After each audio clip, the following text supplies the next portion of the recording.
Alright, so a couple weekends ago my furnace in the van stopped working, just kind of like out of the blue. Who knows?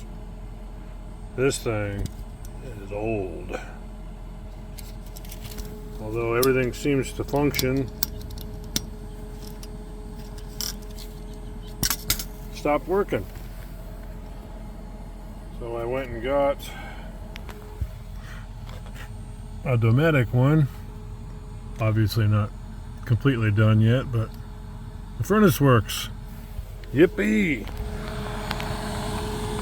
it is. You can probably hear it doing its thing. Blowing hot air. Should probably turn this off just to see if it shuts off.